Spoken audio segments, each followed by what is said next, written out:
Can you see that? What's good? Yeah, What's good? What's good, fans? Thank you guys for tuning in to another fantastic week. This is your man Cam. I got my man Cleavon. What's going on, Cleavon?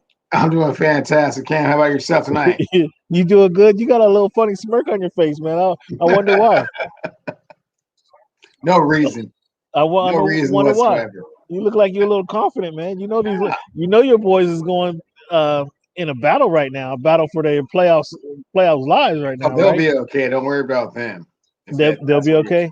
about. Yeah. Is 80, 75%, 80%? Where's his percentage tonight? I must say 63.6%. 63%. And that's good enough for Good enough. DeAndre Ayton? Good enough. That's good enough for DeAndre Ayton? Good enough. Oh boy. Oh, you got a lot of confidence then, huh? I do.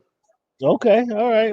Well, let's get into this, man. It's the Voice of the Fans podcast, folks, and we want to thank you guys for tuning in. In this show, we're going to talk about the NBA playoffs. We're going to talk about these surprises, these upsets. We got some historic performances by a couple players, one on the West Coast, well, a couple on the West Coast, one down south in Texas. We got some historic performances that we're going to get into. And then I'm going to ask you guys a question. So you guys can cue yourself up now. Hit me up on Twitter. What's good in sport on Twitter? Voice of Fans on Instagram. Cleveland, what's your call information? At Clevie Wonder on Twitter and Cleavon Steele on Instagram. Now I'm 100% sure Cleveland's gonna get this wrong. So fans, I need your help. I need your help to clarify this. Who is the best player that you've seen in NBA this season? We're not talking about history. We're not talking about who got the most rings. We're talking about the best player that's played in the NBA this season, 2021 season. I want to ask that question to you guys. And again, I'm 100% sure Cleveland's going to get this wrong. So I need you fans to chime in. Hit me up on Twitter. Hit Cleveland up on Twitter. Let us know what your thoughts are. So, like I said, we're going to talk about some of these NBA performances. We're going to talk about Cleveland this day in history. And as always, we want to make sure you guys tune into our podcast. If you can't watch the show, tune into our podcast on Spotify, Google Podcasts, Apple Podcasts, most any podcast platform tuned in. Most any podcast platform that you hear a podcast, find Voice of the Fans podcast. Also, I want to give a shout out to the guys at H&B Media TV. Make sure you check them out. Go ahead and subscribe to their page. They got a lot of NBA content for you. On our podcast, you're going to find NBA, NFL content. We sometimes, Cleveland, we even have some MLB content Sometimes we do. for these fans to talk about. So make sure you guys check us out. Make sure you check them out. And again, I want to thank you guys for tuning in to the Voice of the Fans podcast. And be sure to call a friend, man. We're gonna be in this we got about 90 minutes, so we're gonna be in here for a minute. So call a friend, send a friend a link, tell them tune in to the baddest show in all the land. In Cleveland, would it be in June 3rd, 2021? Man, this year's flying by. It is week 141 of Voice of the Fans podcast. The new iteration of the Voice of the Fans podcast, Cleveland. We 140 weeks, 41 weeks in, buddy. We got some history before that, but in this iteration, we 141 weeks in, man. How that make you feel? Oh, it makes me feel really proud, Cam. Extremely fantastic, and glad that we had the opportunity to give our sports opinion to the Voice of the Fans. So each and every week, fans, we start off with our numbers. Again, with it being June 23rd or June 3rd, 2021, and week 141, we're going to use the number 3 and the number 41. Cleveland, when you think of the number 3, who wore that number best, or who first comes to your mind? Well, the first thing first comes to mind, Cam, is the quarterback for the Seattle Seahawks, Russell Wilson. He's the first person that comes to mind. The Walter Payton Award winner this year, an extreme humanitarian. He took an opportunity when it wasn't there. It seemed like all was lost, but yet he still had faith. He persevered,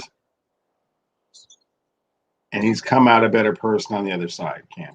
He persevered. So the person that comes to mind first is Russell Wilson. Now, the person who wore it best, I'm going to go with Babe Ruth. Babe Ruth. Okay. Babe Ruth. Okay. You ever heard of a Unless guy you got named somebody better than you ever heard of a guy named Alex Rodriguez? I have. He's not as good as Babe Ruth, but yes, I What? have heard of him. Okay. What about a couple of these names here? Diana Taurasi. What's she doing in the WNBA? Wow, I don't think she's putting up Babe Ruth type numbers, but she's doing well for herself. Okay. All right. And Candace Parker. Who does she compete with? Candace Parker, or she Oh man, her Candace resume a little bit Parker is better? a sensation, but no Babe Ruth. No. Okay. All right. Not in the same conversation. Really shouldn't be. Okay. All right. Um, Alvin Kamara. Well, excuse me. The number 41. I gave one away. Alvin Kamara. Who's better than Alvin Kamara right now? Who won the number 41? So the first person that comes to mind is a Dallas Maverick player named Dirk Nowitzki, retired top 5 all-time scoring, played 20 years in the league, won a championship.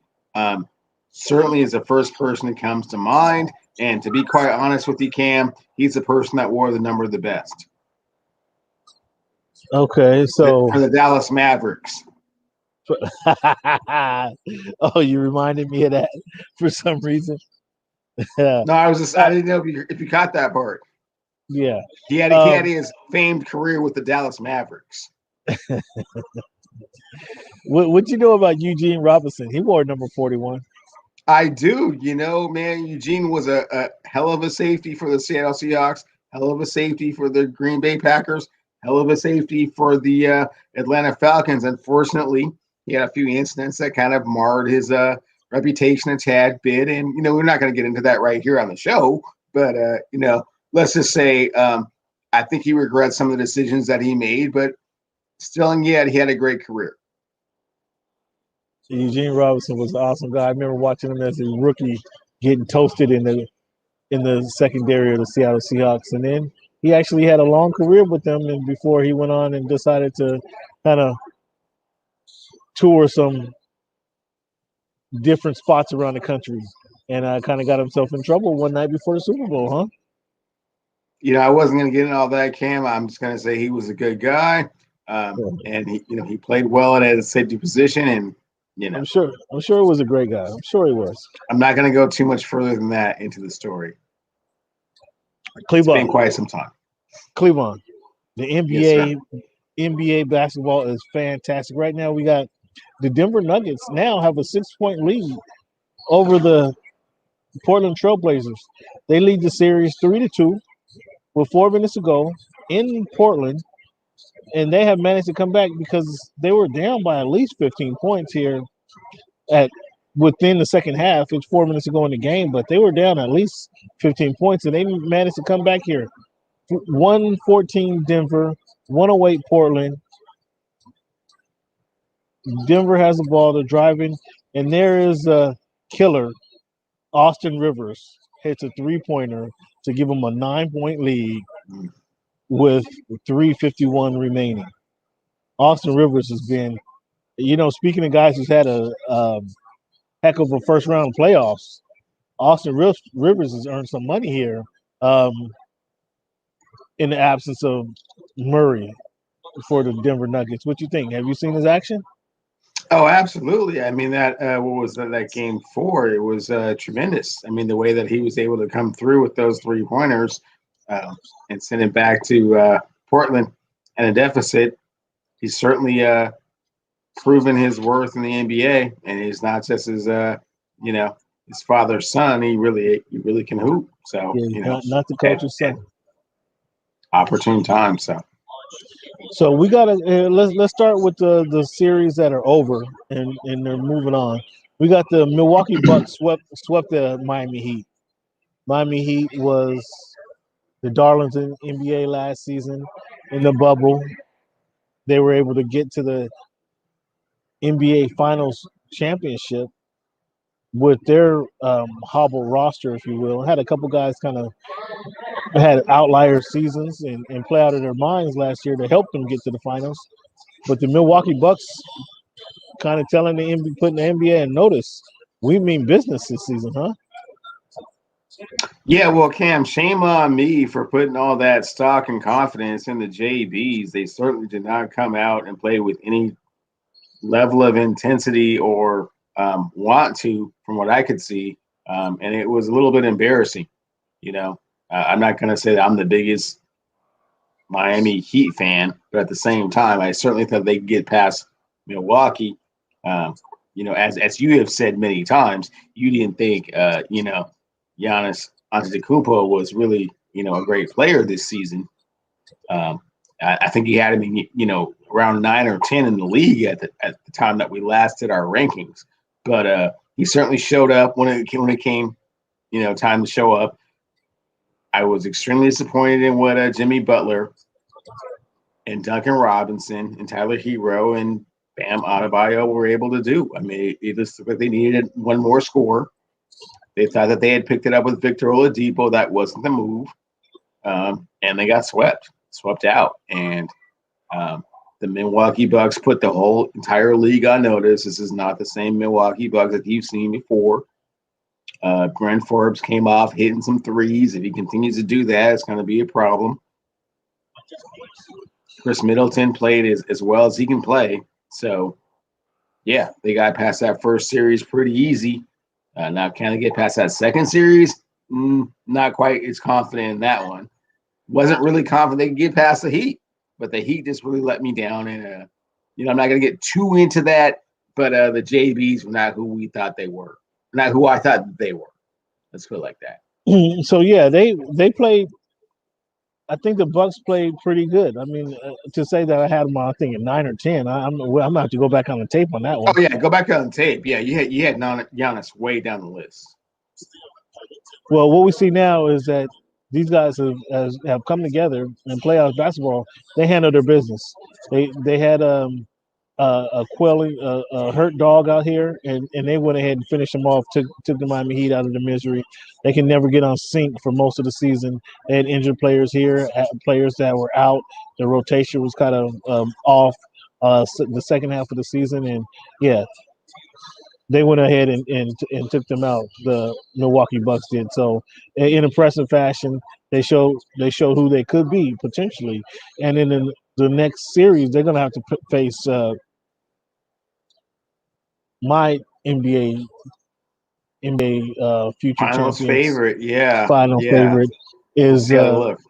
the Brooklyn Nets. Mm-hmm. So that actually starts Saturday. We got Brooklyn and Milwaukee.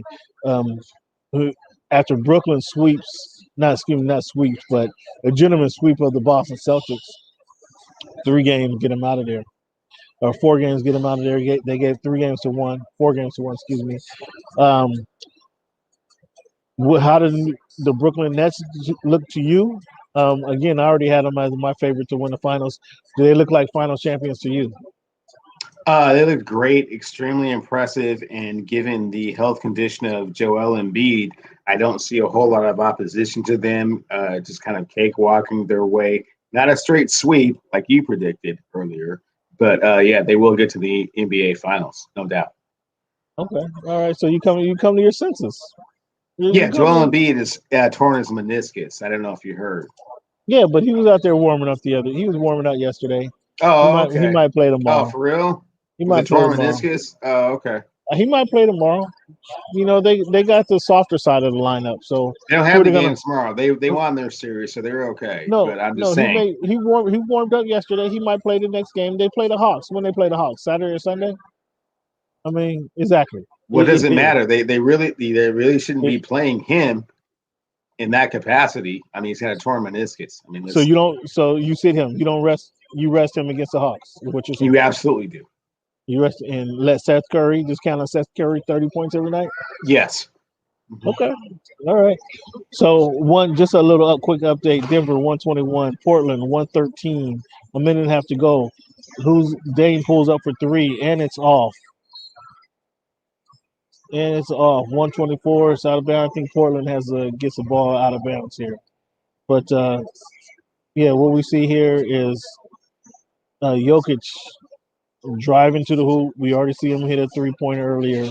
So the MVP is out here putting in a lot of work here in the finals. And for whatever reason, they sent him down. For whatever reason, he goes to the bench here with a minute and 24 seconds to go. This has got to be kind of a offense for defense. Oh, they're watching the replay. So he goes, takes a seat while they look at the replay, and the replay shows that look like Portland. The ball might have went out. Yeah, that's gonna be Portland ball. And a couple Nuggets hit the ball before it went out. All right, so we talked about the Bucks. We talked about who they're facing in the Nets. Sweep of the Celtics, or excuse me, the Nets beating up on the Celtics.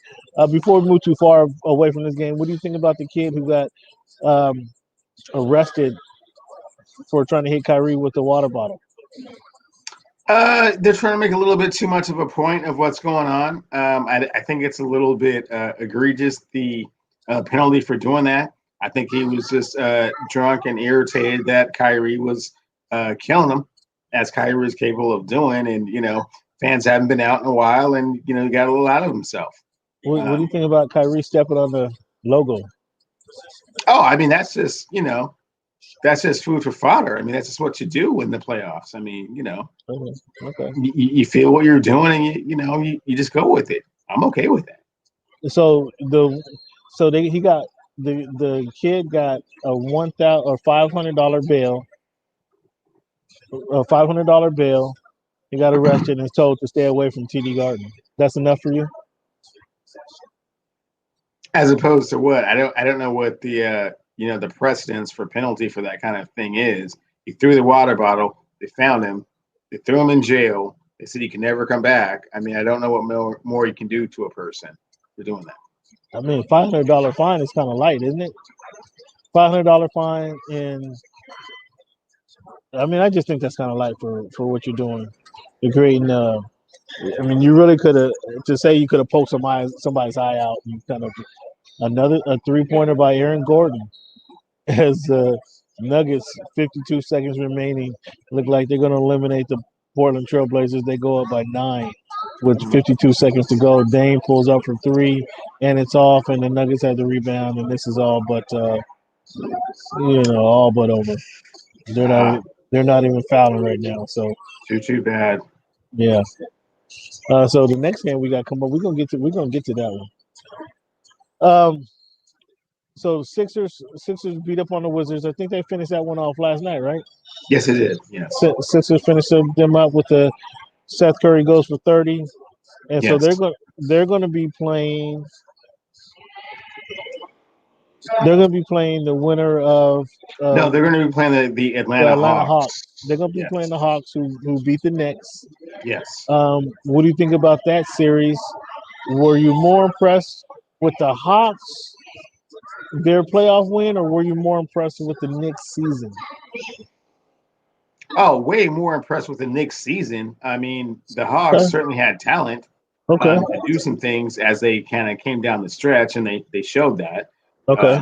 The New York Knicks, with regards to kind of how they brought things together, and an incredible season from Julius Randle. Let's not take anything away from that dude, and just the fact that they were able to maintain and get the 4 seed, home court advantage. I mean, New York needed that, so that was great just to see that. But unfortunately, as I said earlier, Trae Young would be the best player on the court, and he was for 5 straight games. He was. You remember my prediction at the beginning of the season? I told you my dark horse. You said the Atlanta Hawks make the playoffs, and I disagreed with you. I do remember that, but yeah, man, this is a different thing. Don't go breaking your elbow, patting yourself on the back for that.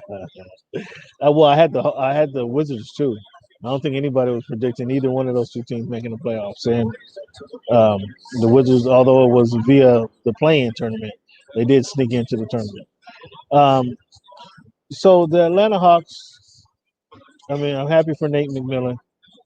And they've been, I think their record since he's been on the team is like a 37-12 since he's been incredible. I think that's the stat, and then just playing great basketball. So kudos to him. And the New York Knicks, yeah, they played above their skis. Like everybody know they had a great season, a great um, Thibodeau was going to get the best out of their team, the best he could get out of their team. He was going to get it, and he got that. So there's nothing for them to be disappointed about.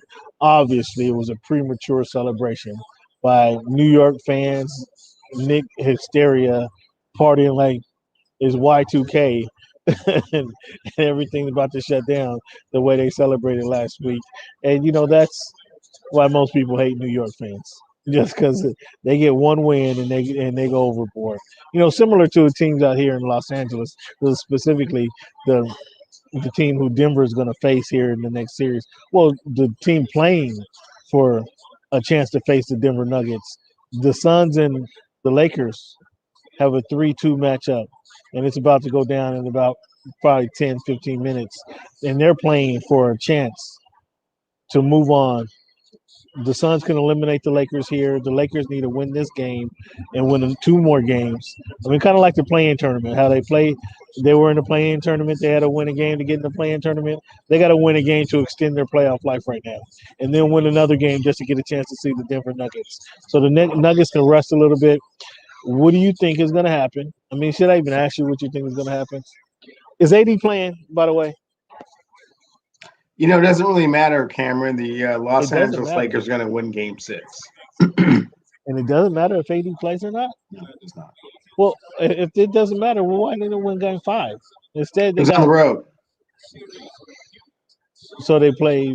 It's on the road, so you play better on the road, or you don't play as good on the road. Well, Explain I that mean, to me. some teams play much better at home. Explain the Some theory. teams lose every single game at home during the playoffs. Lakers are not one of those teams, so I definitely think that they're going to come out and have their best effort and win Game 6, and then we go to Game 7 in Phoenix in the desert, and we just see what's up.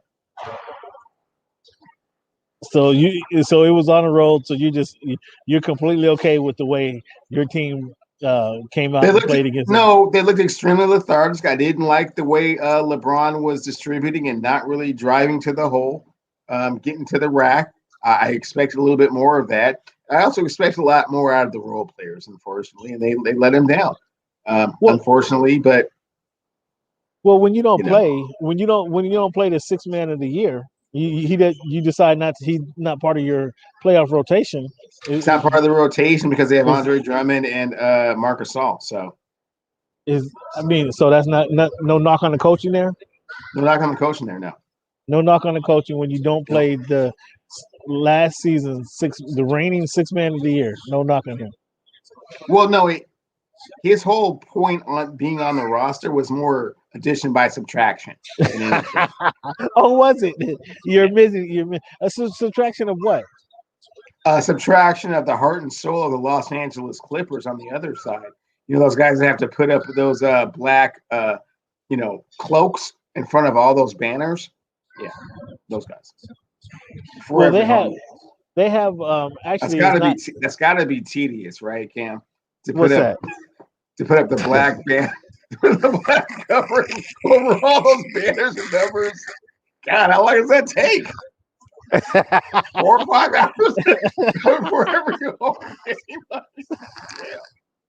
Nah, it's 17 championships, like 15 retired numbers, like there's no 40 banners. I mean, how long does that take? There's no cloaks, by the way. It's portraits that they put up. Portraits. I just sent you a picture. I just sent you a text. Text. Thank you so much for explaining from the Clippers' perspective how that whole process works of covering up all that championship. So again, let's stay on top. Let's stay on topic here. Let's stay on topic. We're talking about the Suns and the Suns. I mean Chris Paul. I mean, we see one guy gutting it out, and then we see another guy who, he falls down at a minute before halftime, and we don't see him again for the rest of the night. Like, does that say anything about the competitive fire that one team has? Cam, let's be perfectly honest with you. Neither one of those two players has really shown a lot of ability to be healthy, throughout a season. Throughout their career, I mean, they both proven to be fragile. You're exactly right. You are exactly right. But as I stated, one person again is gutting it out, and he's every time he gets kind Is of he? nudged. Who knows what Chris Paul is doing, man? Come on. I mean, every time he gets nudged, he falls and starts flopping around like he got stabbed in the back. But then he's gutting it out. So you got to give him some credit for kind of toughing things out versus somebody who just falls down on the floor, goes to the locker room, we don't see him again. Or the other guy who's after the game's decided just decides to walk to the locker room, 5 minutes before the game's over. I mean, I don't know. I don't know who you're talking about, but if you're talking about LeBron James, he went in to get treatment to get ready for this game 6. That's what he went to do. He went to go get treatment. Treatment. 5 minutes before the game's over. Treatment. Who told you that? The coach. Frank Vogel came out and said he went to get treatment. Oh yeah. We wouldn't expect Frank Vogel to kind of ice over anything, would we? Absolutely not. He's a straight shooter, and he just said, "Hey man, LeBron was just trying to get a head start on his treatment to be ready for Game 6." And then so they were at home. They were going to interrupt the treatment to get on the plane and travel and all that. So it wasn't like, he's going to be. LeBron has his own private, charter, and I mean he does things his own way. So I mean you can't really, speculate on how the travel went. I mean LeBron's going to do what he needs to do when he needs to do it, and he's earned that right. Okay, so what's going to be different? Once upon a time, he played for 8 straight championships. I don't know if you recall that. Once upon a time. And that was like, what, 3 years ago? So sorry. Okay. Oh, I mean, hey, I was pretty good in high school myself, man. Oh, okay. Well, LeBron actually won the NBA championship last year. Oh, well, again, it's a new year. Okay, well, I mean, he went to the locker room to get treatment. Why are you making a big point about it, Cam? Because I thought it would show poor sportsmanship. No, not at all. No, he's trying to get a head start on what's going on later.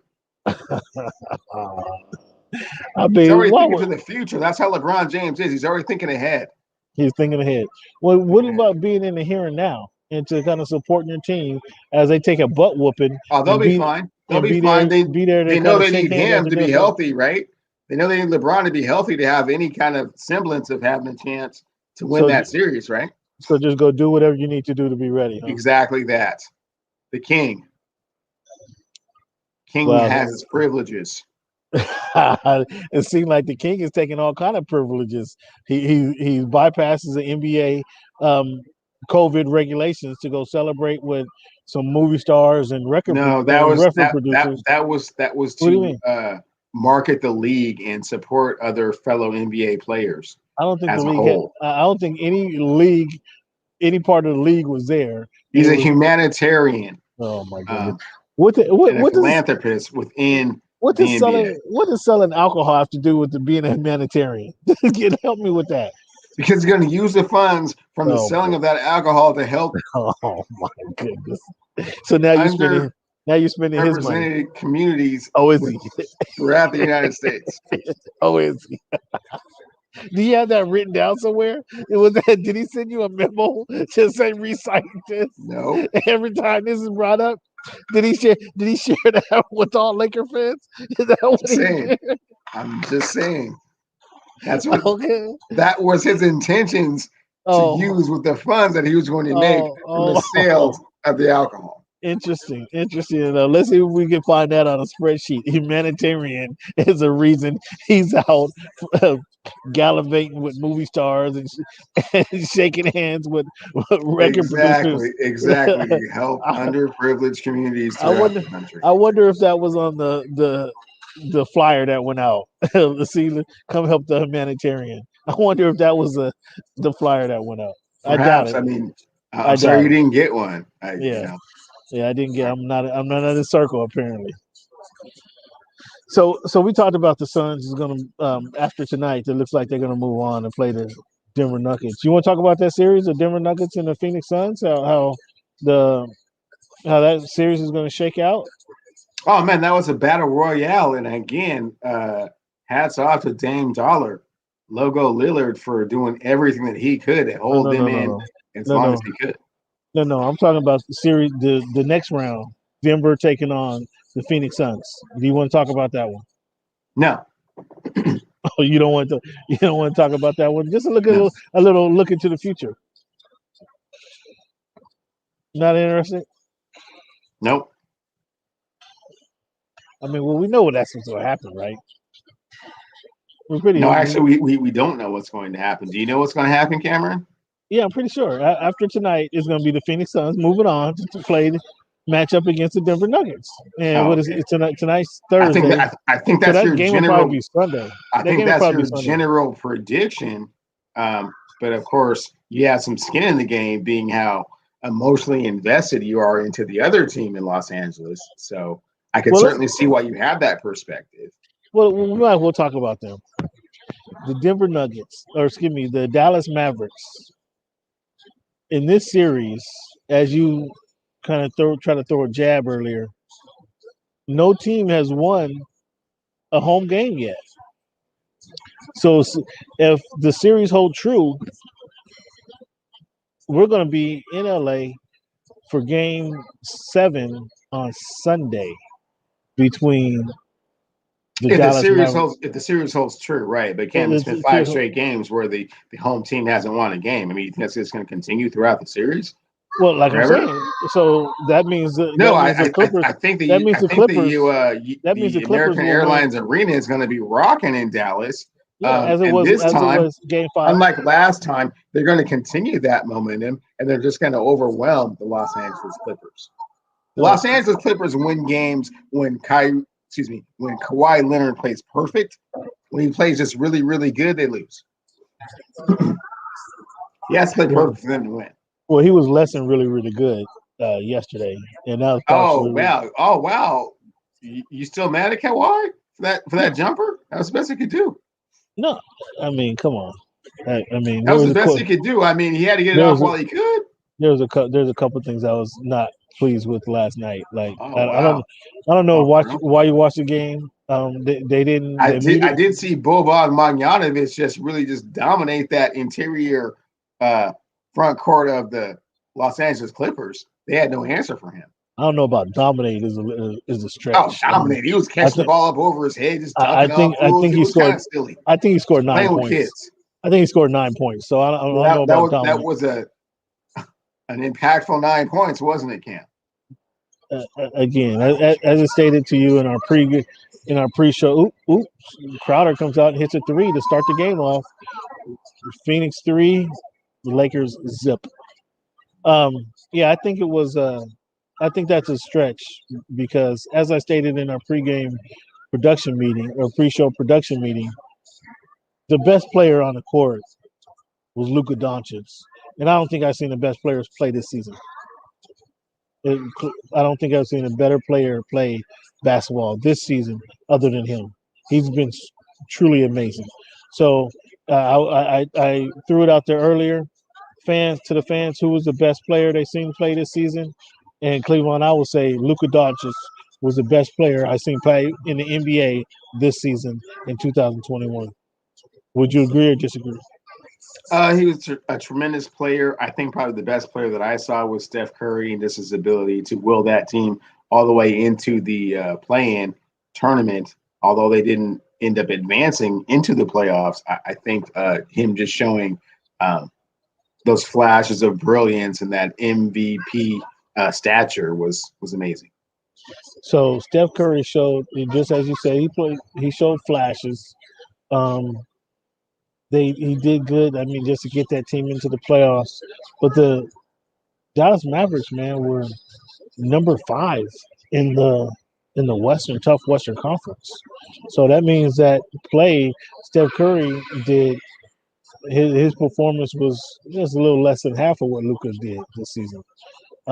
Also, last night, I'm not sure if you're familiar or you're aware of this, but Luka Doncic scored or assisted in 31 of the 37 Dallas Mavericks shots.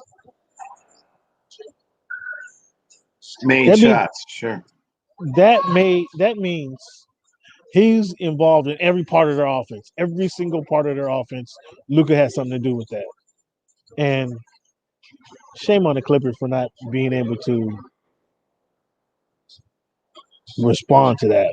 And when I say shame on them, I mean they got to come kind of the players, their star players, Kawhi and Paul, have more experience, twice or three times as much experience as Luka himself. So you would think they'd be able to combat that somehow, some way. Yet they had no answer for him. Um, Pat Beverly had a piece of him. Reggie Jackson had a piece of him. Nick Batum had a piece of him. Everybody got a piece of Luka. Everybody got a piece of Luka. So he left nobody underserved on that Clippers team. And it was just methodical and systematic. He systematically hunted out the mismatches just so he can. It's 14-5, Phoenix over the Lakers with 18 under 4 minutes to go in the game, or under 4 minutes gone in the first quarter. 8:36, 14-5, Phoenix. It was methodical how Luka Doncic sought out the mismatch, whether he wanted Reggie Jackson on him, whether he was trying to get away from Nick Batum, but whether it was Chris Paul, or excuse me, Paul George, whether it was Kawhi Leonard, if he wanted Rondo on him, he sought out the mismatch and just backed him down and did the turnaround fadeaway on him, and it was cash money. He did shoot a lot of shots to get his 42 points. However, the guy is averaging 40 points in the playoffs.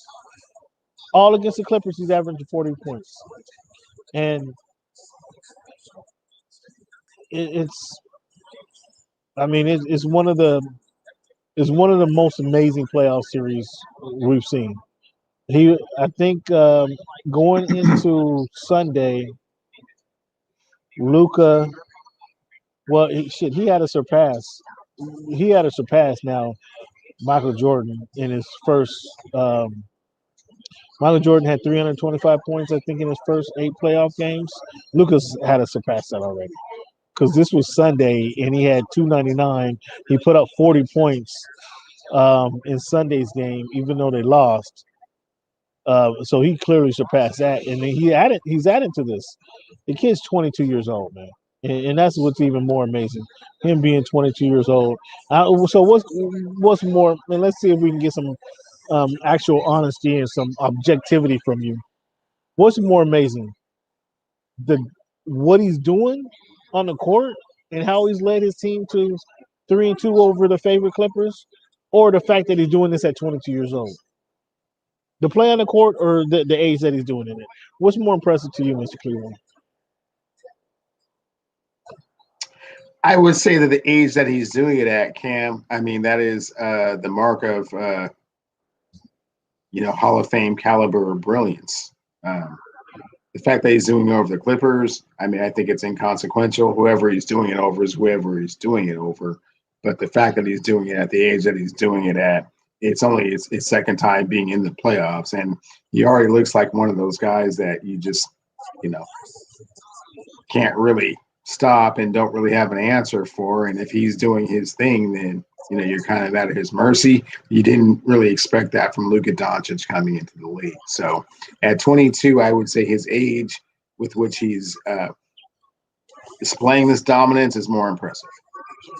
His age, it's in fact, I guess I'd be a little bit more disappointed, more upset if it was just average games, a typical performance that's had them losing these games. I don't understand why you can't win a game at home. I don't understand why you don't get up, even though it's an early game, 1 o'clock game. How you don't get up for game one, and you guys don't play with your, give it your all.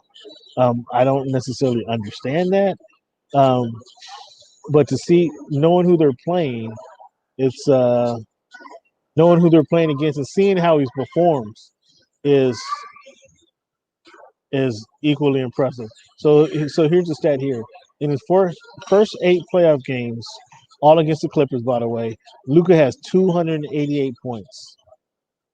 Closing in on Kareem's 325, Michael Jordan's Kareem's 325, Michael Jordan's 325, Will Chamberlain's 299, and Bob McAdoo's 95.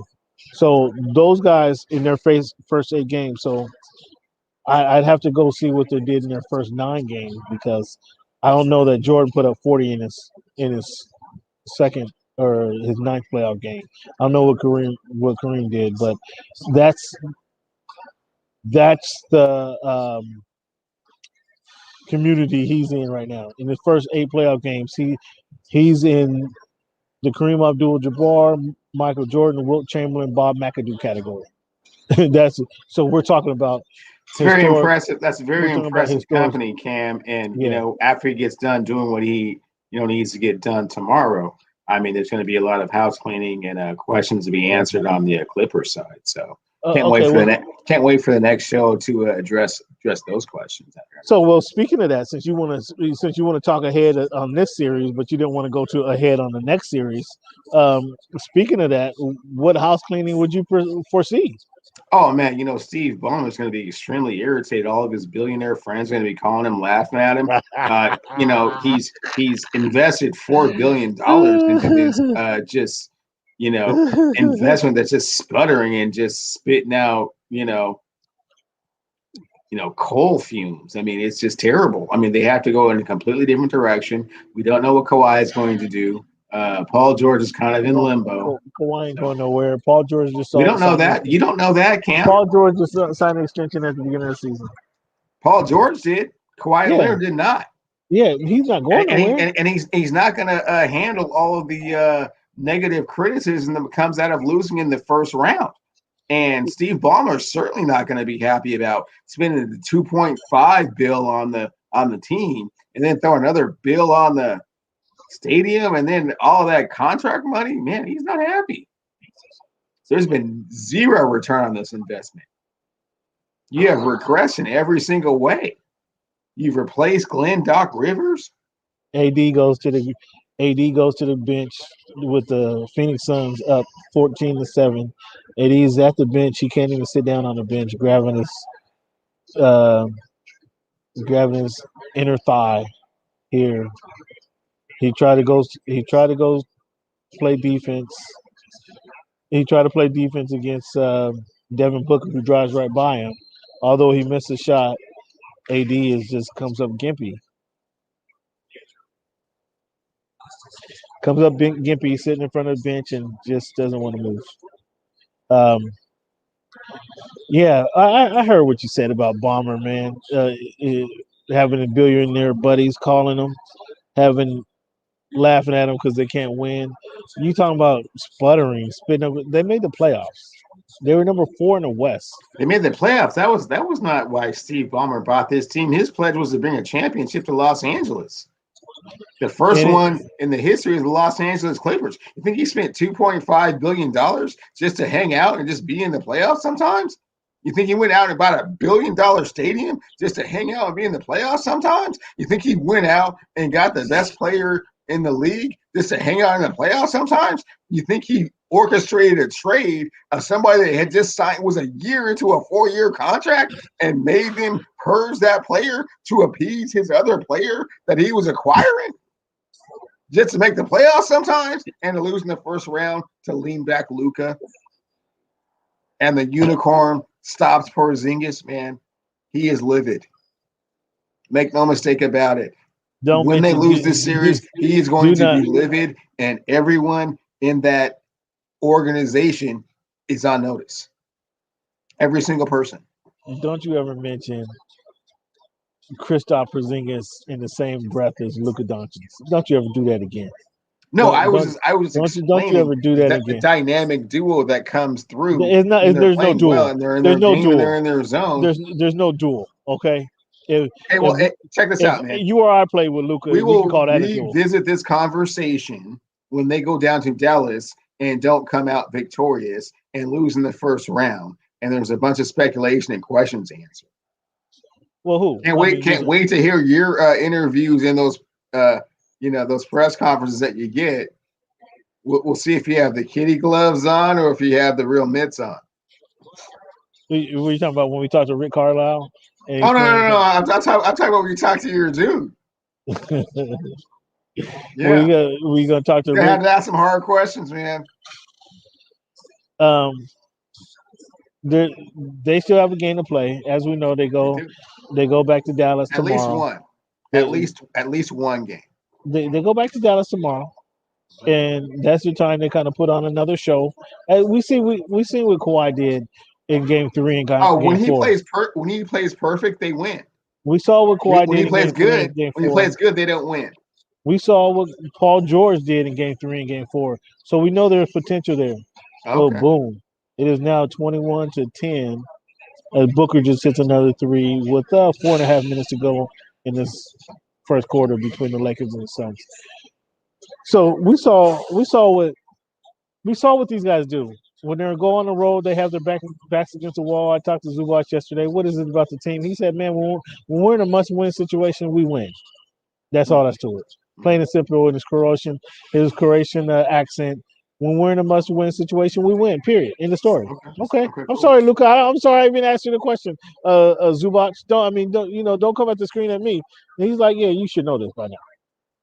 Okay. Oh wow. Because you're in that inner circle that has that same belief and mindset. I shouldn't. He tried to shame me for even asking the No, question. yeah. I mean, because you're supposed to be on board, Zubac. man. I mean, okay, Zubac. I feel Zubac for being offended by your asking the question, man. You should already know what's going to happen. And when it doesn't happen tomorrow, we'll get a chance to talk on Wednesday. Well, it'll be a tough conversation. You honestly brought this on yourself with all that bad karma that you were throwing out when the Lakers took the loss in Phoenix. That's really what kind of brought this whole thing on. But I find it very interesting. You're willing to talk about the future when it comes to the the 4th and 5th seed, but when it's talking about the 2 and 7 seed, you don't want to talk about the future in that playoff series. I find that kind of interesting. That's kind of picking and choosing your battles, isn't it? Now we win this game and we go back to Phoenix and get same. Okay. Well, it don't look like it right now. It's 27-10 Phoenix. It don't look like you're going to win this game. Devin Booker just hit another three right between the eyes. So it's pretty somber. It's quiet. I don't hear the building ain't rocking no more. It was rocking 10 minutes ago when they brought out the crowd and they tried to flash to the banners. It was rocking. It was probably rocking just like when the Clippers played a game. Was it rocking like that? With the cutouts?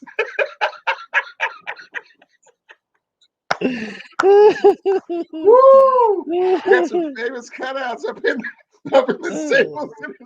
When the Clippers play, they got some famous cutouts. I saw Queen Latifah. I think I saw Roger Federer. Man, I saw some famous cutouts. Oh, this guy's something else. I mean, when the Lakers play, I mean, they're the actual people. But I mean, just the way you get the Clippers do that cutout thing, man, that's really cool. It makes it look like a Laker crowd, but it's not. It does something. So we got a couple of tough series going on, and you want to talk about the Nuggets, how they just dispatched the Portland Trailblazers. Hard fought, man, and they really had to dig deep into their roster, and some players had to come up that I was not expecting. Michael Porter Jr. He kind of seems like he wants it. Stay healthy, my friend. Austin Rivers. My goodness, reclaiming his name. He's proven. I don't know I don't know how much of a name he had per se, but I mean, he certainly is looking valuable. Like something that you can definitely use down the stretch. With Murray out, everybody counted Denver off when Murray went out.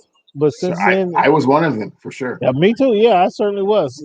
But since then, they brought in Aaron Gordon, who is, he's great defensively. And congratulations to Aaron Gordon. Is showing a little bit more of his game, man. A little bit, of a repertoire. He can hit some threes here and there. He's, he's athletic, so he can get boards. Man, he keeps you in it, and he seems very engaged, playing in, important games.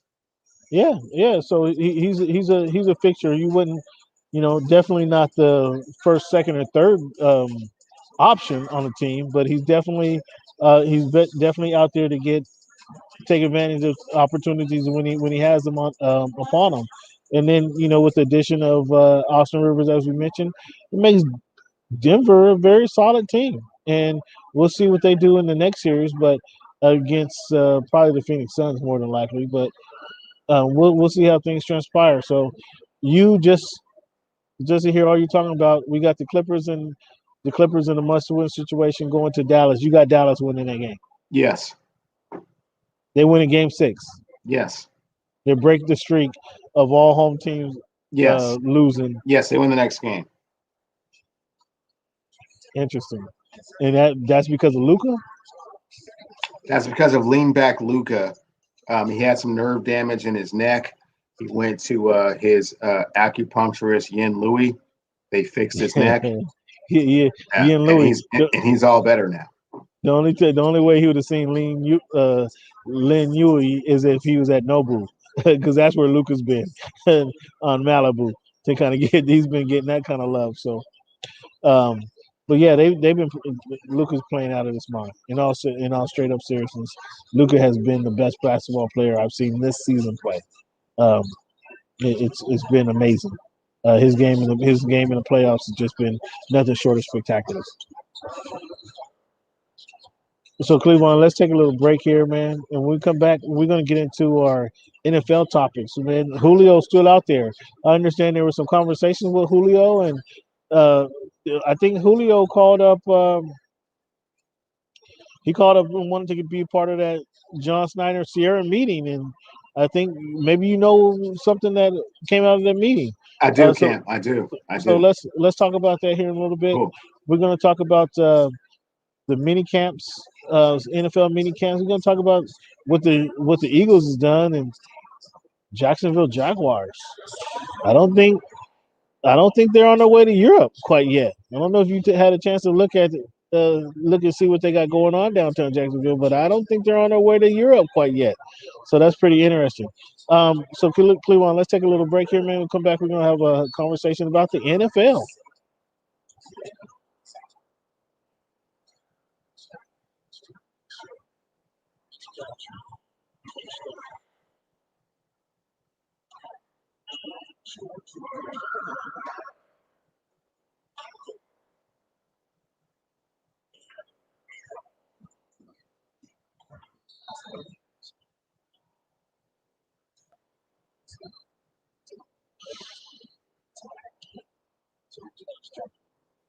All right, those of you tuning in on YouTube, man, again, hit me up on Twitter, and you can respond to my question: who is the best NBA player you've seen play this season?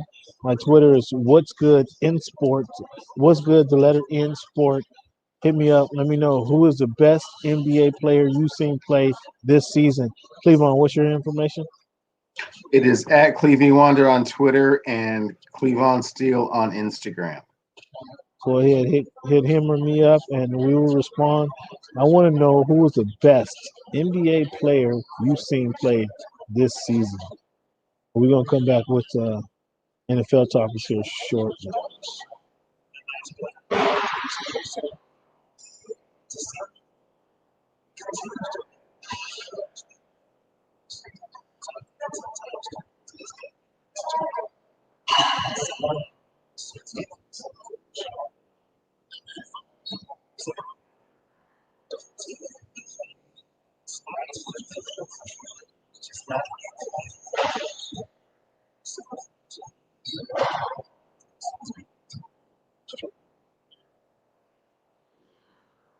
Okay, Cleveland. So as I mentioned, man, I understand there was a meeting with Sierra and John Snyder and try to see what's going on. See, maybe Julio called up there to see what's happening because we know Sierra making the decisions up there. So what was the word of that meeting? Yeah, I was privy to kind of the involvement of that conversation. And from what I've heard, what my sources tell me, Cam, is that they made it very clear that they were committed to running the ball, 65% of the time. They already have 2 Pro Bowl receivers, and that the most they were going to be able to give Julio Jones was going to be somewhere between $4 and $6 million. And if he was okay with that signing, then welcome. He can be part of the rotation. He can come to compete Thursday and see if he can get a spot on the roster. You didn't just say the Seattle Seahawks are committed to running the ball. You didn't just say that. I did. They have already established that, which is how all the whole thing came out. Cam, do you remember how this whole thing even got started? Was the fact that they wouldn't let Russ cook as much as he wanted to cook. They wanted to run the ball more. That's what happened in the Rams game. That's where all the acrimony came from. So they simply just let Julio Jones know that is the climate, the environment here. This is what we can do for you. 4 to 6 mil. If you're down, let's get down. You can be a third or fourth receiver in this offense, and we can try and do some things. You could be but primarily what we're going to do is try and run the ball. You could be the third or fourth receiver in that offense. third or fourth receiver in that offense. Yeah. Come on, stop it. Right now, it's 33-12 Phoenix Suns over the Los Angeles Lakers. Well, that's not good, Cam. 33-12? Devin Booker has 6 threes in the first quarter. Okay. With under a minute to go. Well, I mean, maybe the basketball gods have spoken and let the chips fall where they may in the Western Conference. That's how it gets down. If it's time to anoint Devin Booker as one of those dudes, then maybe it is. He's not the best we've seen this season. So, nonetheless, man. Well, man, I wish I could turn this camera around so you could see kind of what I see in here. It's kind of funny. This is very comical.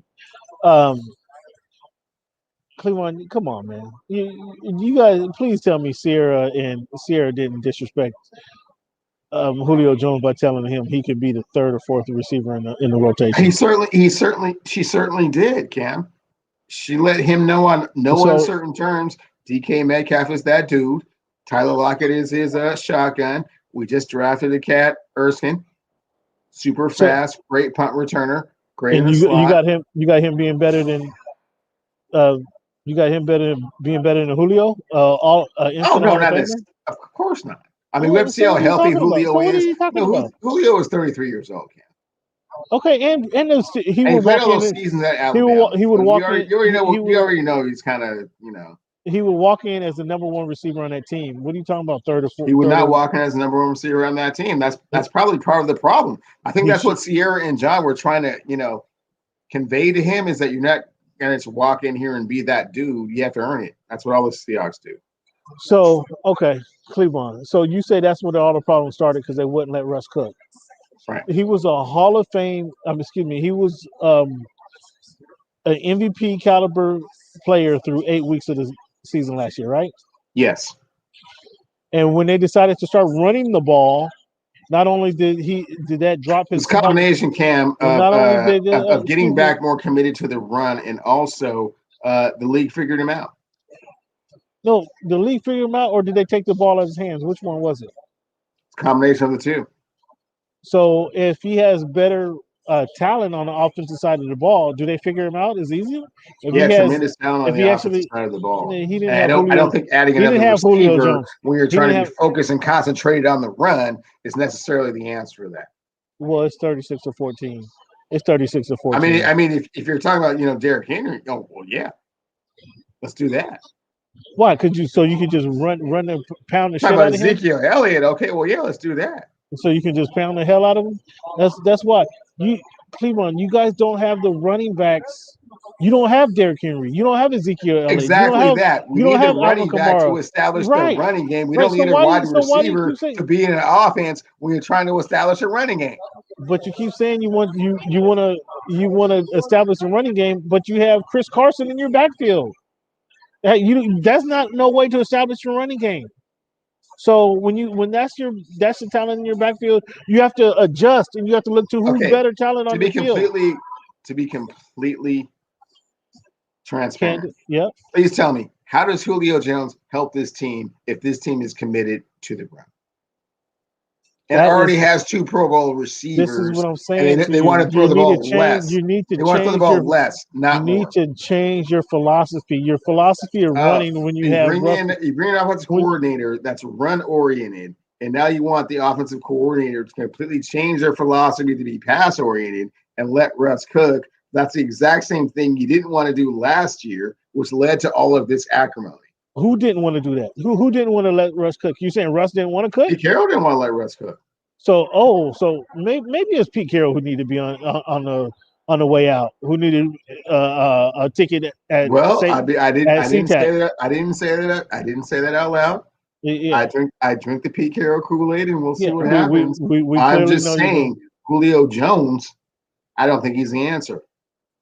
No, because they have a flawed philosophy. They have a philosophy from when was it? 2000, a college philosophy from 2007.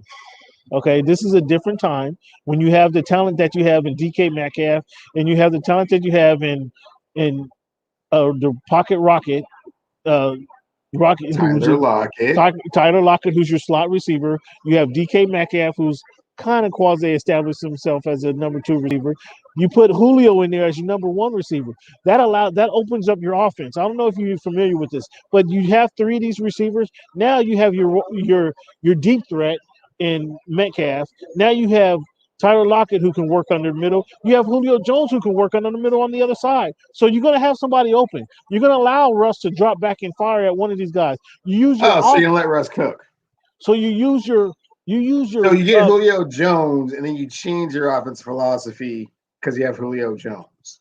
Because you were trying to revert back to your previous offensive philosophy. You don't have running backs. What don't you understand about that? You don't have running backs to pound the ball with. You do not have it.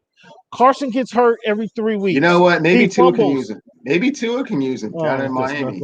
Ain't there something? You know what? mentor Jalen Waddle. You know those Alabama receivers. So you want to argue with me and tell me how wrong my philosophy is, but you guys aren't. Your philosophy is ignorant. Take him down to Miami. Yeah, take him down at 305. Match him up with Jalen. So. Talk all saving stories. I think it would be an ideal fit because if you're not gonna quote unquote let Russ cook, your offensive line probably hasn't improved that much. So you need to get him a receiver that at least he has quality receiver to throw to. That maybe that keeps him happy. He has quality receivers still. He has DK Metcalf and Tyler Lockett. What's wrong? Not quality. They both had 1,000 yards. What's wrong with adding a Hall of Fame receiver to the mix? Nothing. $4 to $6 million. Let's chat. Oh, so we got in the budget. There you go. Okay. All right. You guys are going to be in trouble again. I mean, with this fucking knuckleheadedness. Why don't you want him? You haven't told me why you don't want him in Miami. We take him in Miami. I'm not paying him the $15 million. Oh, so you wanted him in Miami for the 4 to 6, and I just said, but when I said it was wrong. No. I said it was wrong. He's worth the 8 to 12. He's worth the 8 to 12. Okay, we could use a coach. And we can use a coach. So you give him 12? Yeah, we'd give him 12, and we could use a coach on the field. Hey, look at this. Again, I think in all honesty, I think the best place for him to go, and if I was Gutekunst, is that his name? Gutekunst in Green Bay, I sign Julio tomorrow. No, the best place for him to go is out in San Francisco, and that would be a problem for me. San Francisco. I had heard that the best place. How's that the best place for him to go? Because it's a great fit for him. He would really be a problem. Explain how that's a great problem. Explain how that's a great fit for him. Playing with a rookie quarterback? No, he'd be playing with Jimmy Garoppolo. Yeah, I'm not sure how long Jimmy's going to be there. Oh, well, it will be at least through next season. You're pretty sure about that. Jimmy's going to get hurt before the season. You think the quarterback from North Dakota State is ready to start in the NFL this year? With the number 3 pick, they didn't draft him to sit on the bench. I know that. They didn't draft him to sit on the bench very long. Let me add that. They didn't draft him to sit on the bench. Hey, Cam, there's not a whole lot of Andrew Lucks out there that's going to start their first game. A lot of who? There's not a lot of who? There's not a whole lot of Andrew Lucks out there that just start their first game. Yeah. There's not. You're right. But again, and he's not one of them. He's not starting the first game. And if they didn't draft 49ers had Julio Jones, who knows what Jimmy G could be able to do? I'm a little bit concerned. Don't they have a stable receiving core? Do they? Why are you asking the question? If they had one, you wouldn't be asking the question like that. Check something out. Go ahead and I'm gonna let Cleveland cook because I don't know that that's the best. That's the best play for him. Well, whatever. I mean, as a 12 and a Seahawks fan, I'm not real happy about the idea of having Julio Jones come up here for a whole bunch of money. He consistently has hamstring issues. Why are you worried about money? That's not your money. I'm not spending other people's money. I'm just saying, given what you can't get because you are allocating those funds to the salary cap for someone that's not really going to play that many games and not going to be that impactful, I don't like the move. If they want to do it, fine, but I'm not a big fan. So at the receiving core, they got Kendrick Bourne, Brandon Ayuk, Richie James. I guess they could use him in San Francisco.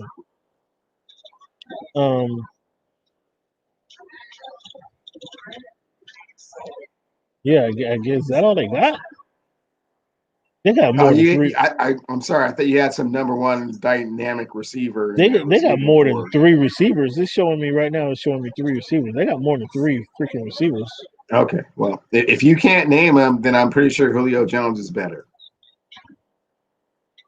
They signed Travis Benjamin as another receiver. Okay, I'm pretty sure Julio Jones is better than him. River Craycraft, he's a Cougar. Benny Fowler, Spartan. Now, are you still looking around? You haven't heard a name better than Julio Jones yet. I at least gave you two names that are Pro Bowlers. Jalen Hurd. There's no Pro Bowlers over there. Man, I don't know none of these receivers. Cam, slow your brain down, man. Don't try and rack your brain about trying to find a 49er receiver better than Julio Jones because they don't have one. Deebo Samuel. There you go. Mohamed Sanu. There you go. Mohamed Sanu? They're not. These guys aren't better. I just thought they had some better talent at receiver. Oh, Trent Sherfield. Just looking, going down the list and seeing this list of people on their team. I thought they did. I thought they legitimately had better receivers. I think Deebo Samuels and Ayuk. That's the two guys I was thinking about. That's it. Yeah. I think Julio Jones upgrades that receiving core tremendously. Yeah. Okay. Well, I think he should go to Green Bay. If I'm Green Bay and I'm serious about keeping Aaron Rodgers in the fold, I go sign him because Green Bay's problem is they've been like Carolina was with our guy. What's your guy's name? Cam Newton. Palmer. No, they've been with like Carolina was ashamed of allergic to getting talent for Cam Newton. Sure. That's what the Packers have been with Aaron Rodgers. So let's show they got them. A Pro Bowl receiver in Devontae Adams, which is helpful. Yeah, but if we put a Hall of Famer on the other side, won't that be just as helpful? I mean, did they ever replace? I don't think it's a talent issue over there in Green Bay. They've been in the NFC Championship 2 consecutive years. I think it's a philosophy issue. I think if you get that second receiver there, you kind of open things up a little bit. And again, it speaks to who you are about getting talent for improving your roster. And we have another 3-pointer going up. It is 45-18. Phoenix over the Los Angeles Lakers. 45-18, bro. All right, I'm gonna stop reading the score out because I see my man getting depressed. He might not want to finish the close. show. That's not close. He might not want to finish. I might walk out. I might have to go and get some support to LBJ and those guys, man. Yeah. They might be calling you up. Okay. Wow. All right, man. So I thought I heard some rumblings about him going to the Titans, which I thought was kind of odd because I don't know that he'd be happy. Oh, just make Ryan Tannehill a 4,000 or 5,000 yard thrower. I don't know. All that would do. I don't know if he'd be happy with that. But Cleveland, speaking of wide receivers, man, we got a list, and I want to see if you can come up with this. Who's on this list of exciting new wide receiver quarterback tandem for 2000? Oh shit. For 2021. This list, I'm not sure what list you're seeing, but this list is in no particular order. Because it's not, damn it, it's not how I would have this list. I'll put it like that. I think the number one tandem that I'd be looking for is Joe Burrow and Jamar Chase. Can this college tandem, can they actually have success in the NFL? Like I think that would be the number one tandem. What do you think about that? Not necessarily number one. What are some of the other options, Cam? Zach Wilson, Corey Davis, they'll be waiting. No, They're that's not it. No, They're that's not it. they're down there. Sam Darnold, DJ Moore, they're 8 or No, 9. that's not it. What is it? David Jones in New York to Kenny Galladay. They're in that 7 or 8 range. No. Matt Ryan, Kyle Pitts. That's probably top 5. That's probably top 5. No. Carson Wentz, Michael Pittman Jr. No. That's top 5. Jalen Hurts, Devontae Smith. Cam, it's really funny. I just got a text from Steve. Mm-hmm. He's listening to the show. Yeah. See what I'm talking about? Steve Nelson? Yeah. President of Soft Nation.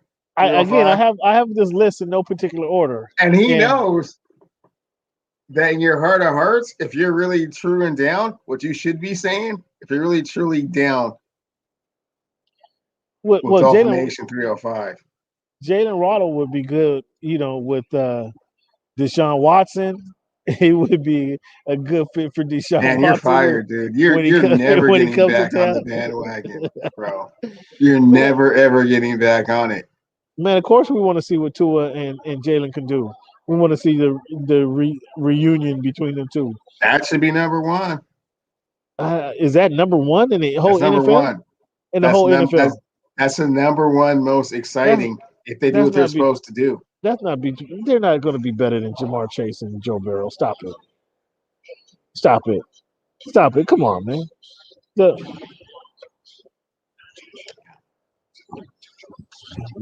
Stop it. They're not going to be better than that one. Matt Ryan, Kyle Pitts. That's why Steve keeps blowing up my phone. He's like, what is this dude talking about? Wow. Carson Wentz and Michael Pittman Jr. Not interested in seeing how that works. Jalen Hurts and Devontae Smith. You're not interested to see that work. Wow. Okay. More Alabama nonsense. Come on. What about what about your guy, Ryan Fitzpatrick and Terry McLaurin? Well. Yeah. Now we just McLaurin. Now we got him over there drooling a little bit. Okay. Now that's probably 4. That's probably 6 or 7.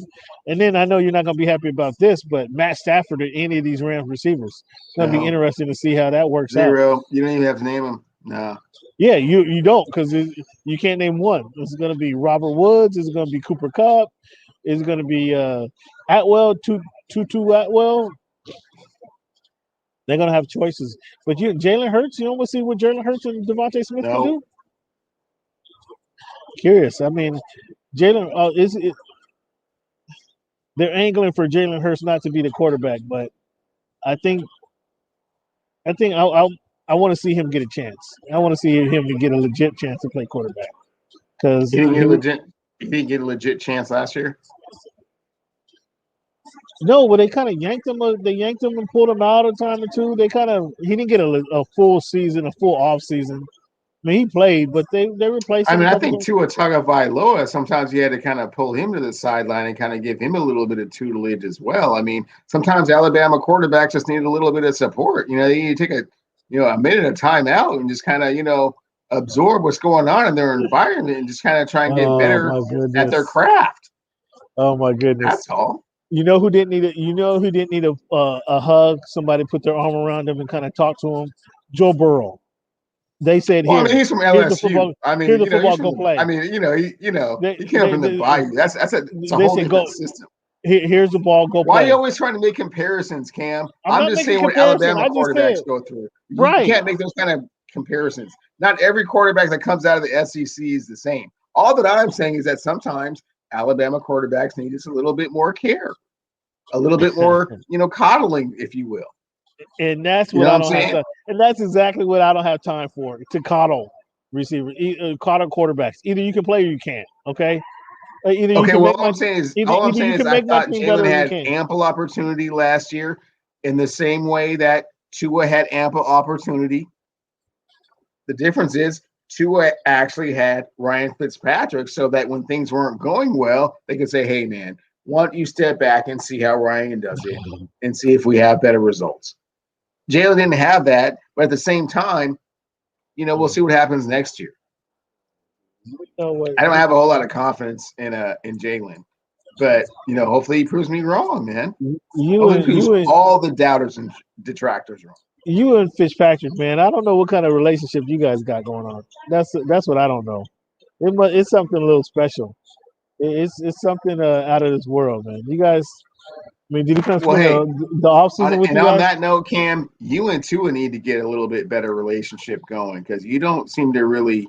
He doesn't feel your love and support, man, and he's going to need it going forward. Yeah, he needs to show me some wins. That's all I can say. Okay, show me wins. See, and that's why. See my phone. That's why my phone keeps just blowing up, man. It's just Steve saying, "Wow, that dude can't be a part of us." Because what? Because what? I don't see wins. So listen, Jalen Hurts was 1-3 last year as a starter. Okay, 1-3. 50. What is this? 50% completion ratings. 77 QB, 41 QBR, 77 quarterback rating. Ugh. So he got some game action, but I can't say that 4 starts out of 15 is actually game time field. You know what I'm saying? I can't say that's a well. legit. Hey man, roll him out there next year and we'll see what happens. Yeah, he's gonna be the starter next year. I mean, as I'm looking at the depth chart, it looks like there'll be 3 Alabama quarterbacks starting in the NFL next year. Maybe first game, all 3 of them. Should be interesting to see how they do. Well, you got Mac Brown or Mac. What's his name? Mac Jones starting in New England. Mac Jones in New England. Jalen Hurts in Philadelphia, and Tua Tagovailoa in Miami. I mean, we'll see who has the best record of all those Alabama studs at quarterback. So you don't have Cam. Cam won't even start. No, Cam's not going to start. Cam job. He's a backup. They already said Cam's not going to start. Or I mean, he may start, but by week 2 or 3. Yeah. Okay. So mini camps, man. Any what's going on in mini camps that you want to talk about? You seen any action, any news that excites you, impress you at all? Nope, nothing to report. It's too early. Okay. Jag signed Farrell Cooper. What do you think about the story? Arians asked Brady to scout receivers, and then so he can critique his ability to critique receivers. What do you think about that story? Nothing. Not interested in what they have to say, huh? No. Now you say you want your commitment to the running game. Why don't you guys sign Frank Gore? First off, I didn't say I wanted that. I said that is what the Seahawks want, a commitment to the running game. Well, you're bought in like, oh boy, this kid is on fire. This kid is on fire. He 7 3-pointers, 55-31. Phoenix is up over the Lakers. Devin Booker has 7. I repeat, 7 3-pointers. And it looked like he crossed the line. He just shot a non-3 and missed. He just shot a non-3 and missed. But yeah, he's going crazy. So okay, so going with your philosophy with your boys, choosing their focus on the running game. Why don't you guys go ahead and sign Frank Gore then? Why don't you add Frank Gore to the mix? Because Frank Gore is 47 years old. Okay, he's still better than any running back on your No, list. he's not. No, he's not. Chris Carson is better than Frank Gore? Yes. Cut that out. cut it out. Yeah, you show me your punch bowl. Your punch bowl, your Pete Carroll punch bowl. Do you got his name on it? Is his name written on? You got a big USC logo? Show me your punch It's like bowl. a Gatorade bottle. It's just Pete Carroll Kool-Aid. I'll bring it out next show. My goodness gracious. That you, he gets you to the bowl and you just he can't do no wrong. He can't make a bad decision. That's what I'm being. Is that what you want the fans to No, know? I mean he certainly can, and I mean certainly the way the season ended last year and all of the acrimony that went on between him and Russ. I mean, I'm not saying that Pete is, you know, certified 24 karat gold. He's made some mistakes. I I think mean, you are. I don't want to get into all of his, sordid past, but 4th and 1 at USC against Texas, terrible play call. Uh, 1 yard from back-to-back Super Bowls, terrible play call. So I'm not going to say he's above reproach by any means. I'm just saying up here in the 206 to 12 drink the Pete Carroll Kool-Aid, and we hope for the best. And just hope for the best. Okay. Usually we have really, good success, and, we get to the playoffs and we give ourselves an opportunity to, perhaps get to a Super Bowl, but, You got to take the good with the bad. Is that what you're saying? I am saying it is a year transition. We will see what happens. This is going to be a very interesting year because A, what's going to happen with Pete Carroll? B, what's going to happen with Russell Wilson? Hmm. We don't know. Okay. So, man, Jacksonville, man, they're doing something pretty dramatic down there in downtown Jacksonville, investing billions of dollars to create this new downtown stadium arena. Have you seen this, Cleveland? Not billions. It was actually kind of on the cheap side from what I saw. I think it was like 400 million. Their current stadium is pretty nice, and I think the owners is kind of trying to manipulate the system a little bit. He really wants to go to England.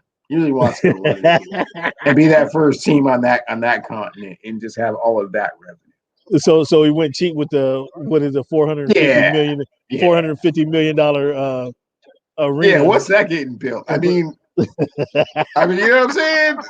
It sounded low, right? You didn't want to say that, guy. but I mean, like, what are you gonna get for Well, every stadium can't be what was Jerry it, World?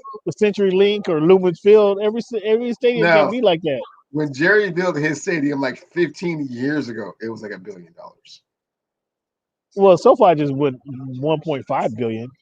Okay, so a third of that? What are you getting? Wait, we're talking about Jacksonville, Florida versus Arlington, Texas, and Inglewood, California. So they already got hot tubs and pools at their current stadium. You haven't been to Jacksonville, Florida, apparently.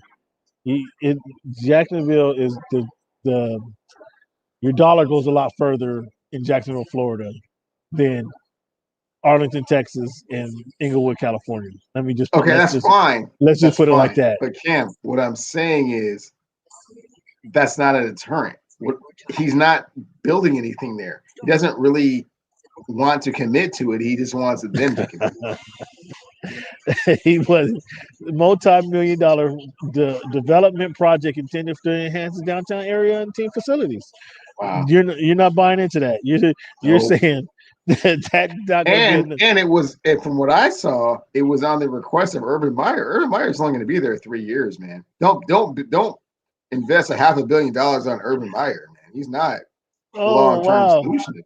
Oh wow, you should. So you're telling the whole city of Jacksonville put a hold on this project. Oh yeah, pump the brakes on all of that, man. You're putting oh wow, you're cold. You're a cold one. So again, Jacksonville needs something, and Cleveland's dumping cold water all over their parade right now because they had the plans of doing something really nice and trying to keep their football team in Bearer of bad news. Yeah, they're going to London. Yeah. Wow. Long flights every once in a while, but just every once in a while. Okay. All right. Well, man, Cleveland, we're going to have to see what's going to happen, man. I'm holding you to that.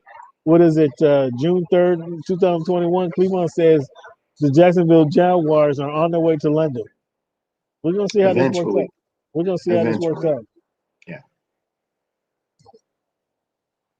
All right, Cleveland, let's take a quick break here. When we come back, man, we're going to talk about this date in history.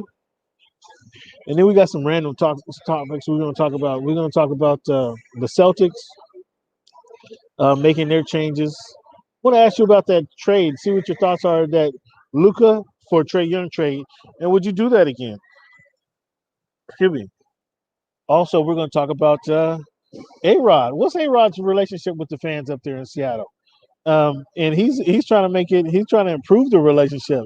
Like you can't go back with your ex, right? And then once you break up with your another ex, you try to go back and just kind of smooth things over with one of your favorite exes and see how far that could go, how far that can go. And that's what A Rod's doing right now. He's trying to smooth one over with his long.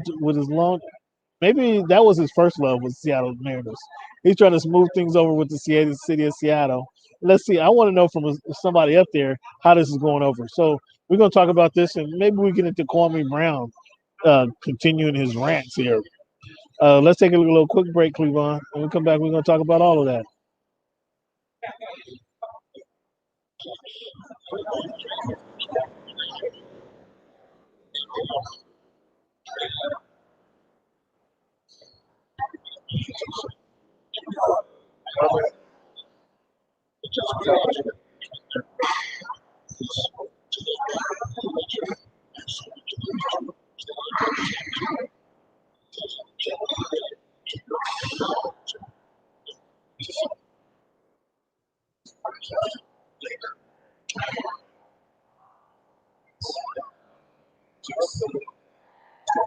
All right, Cleveland, here we go, man.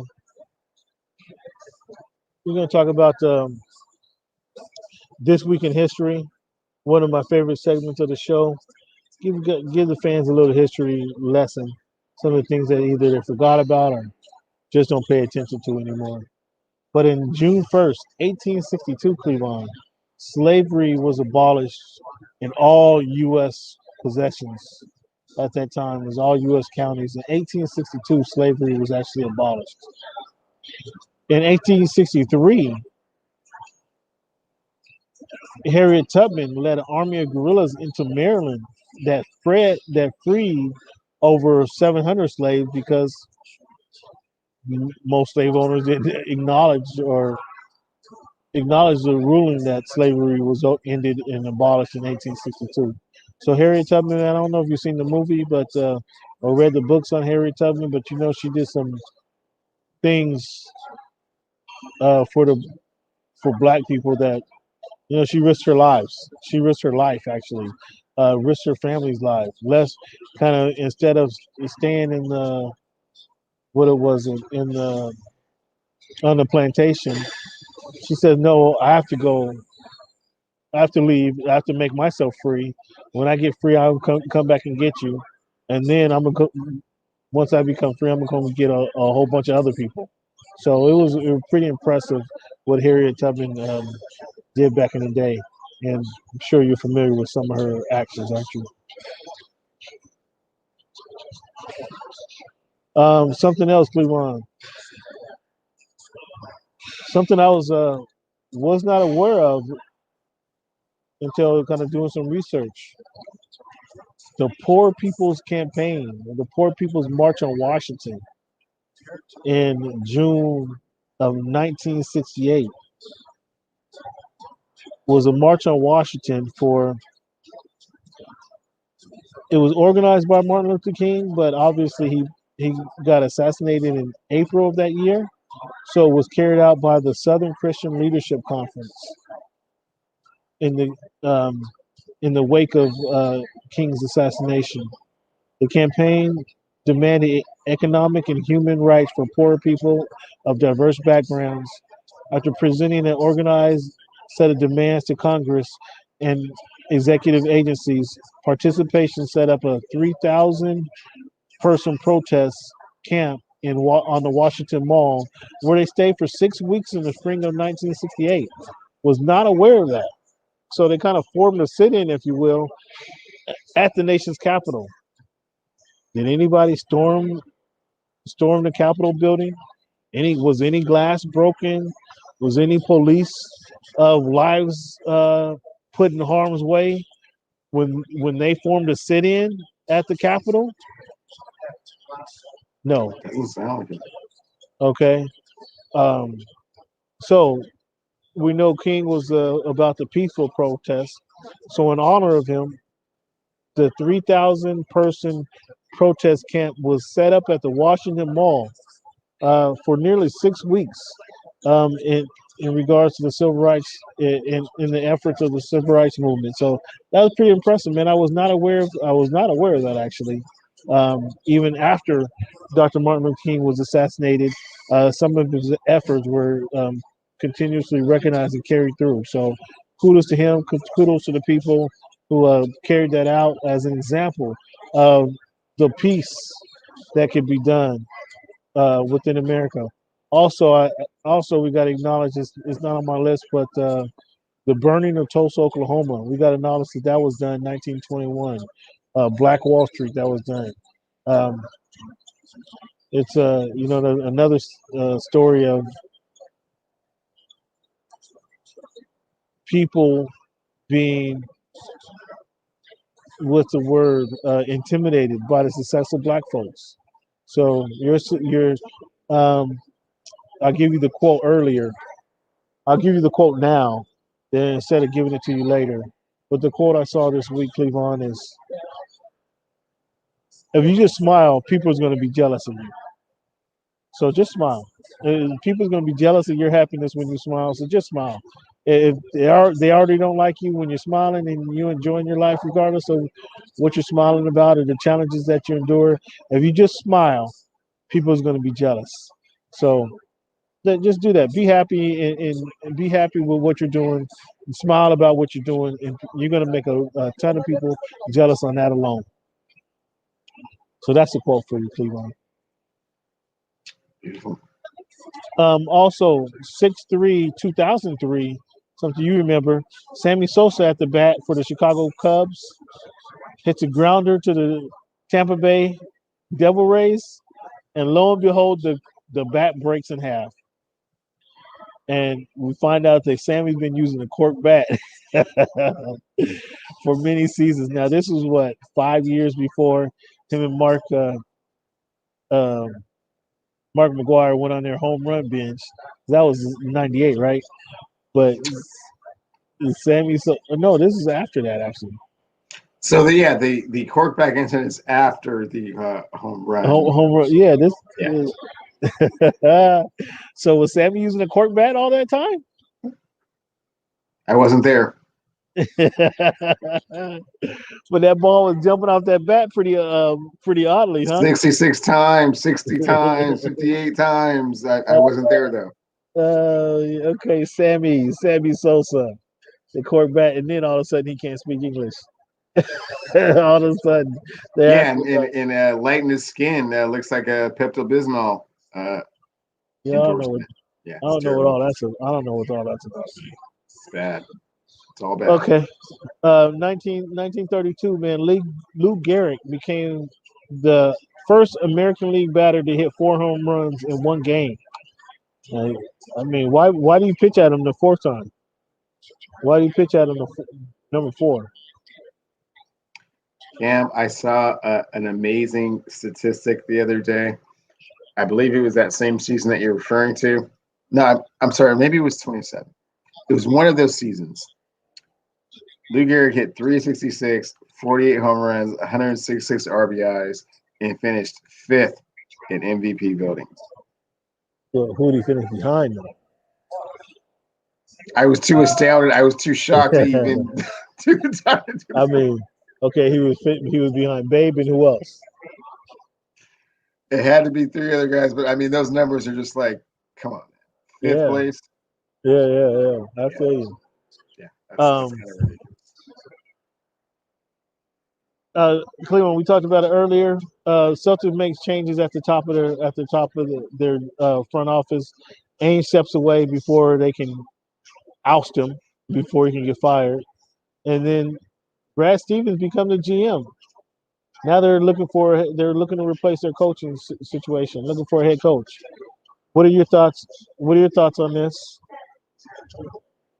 Timing is great. I mean, Danny Ainge is definitely jumping off of a sinking ship.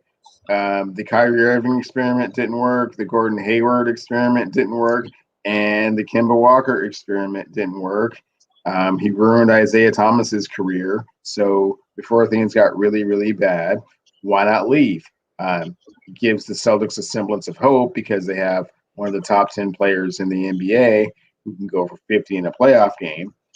So hopefully Brad Stevens, now that he has become the president and GM, does the right thing and trades Jason Tatum to the Washington Wizards for Hachimura, Bertans, and 5 first-round picks, as we discussed a few weeks ago. Yeah, I don't think that's going to happen there. Yeah, I think Ainge is, like you said, getting away out of there, getting out of there early. It's odd that see how these guys work, man. Ainge was calling around, so this was clearly in the works um, for months already. Because information I got, Ainge was calling around to see if they were interested in him in different um, different organizations, specifically the Portland Trailblazers. He was interested in seeing if he could take over the Portland Trailblazers if they wanted to work with him. So Ainge was trying to find his way out, and Brad Stevens.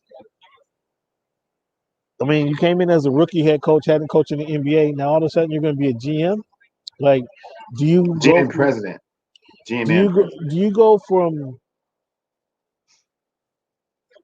how difficult is it for is it the same experience or techniques or standards that you go from coaching to general manager? Like, are those the same roles or are this the same experiences? It's not the same skill set, Cam. And remember, he came from Butler, so it's not like he came from some program where you saw a bunch of top-notch recruits come through, and he can kind of differentiate and tell the difference between who's good and who's great. I mean, he just got whatever came to him and just tried to make the best out of it. That's not how you do it in the NBA.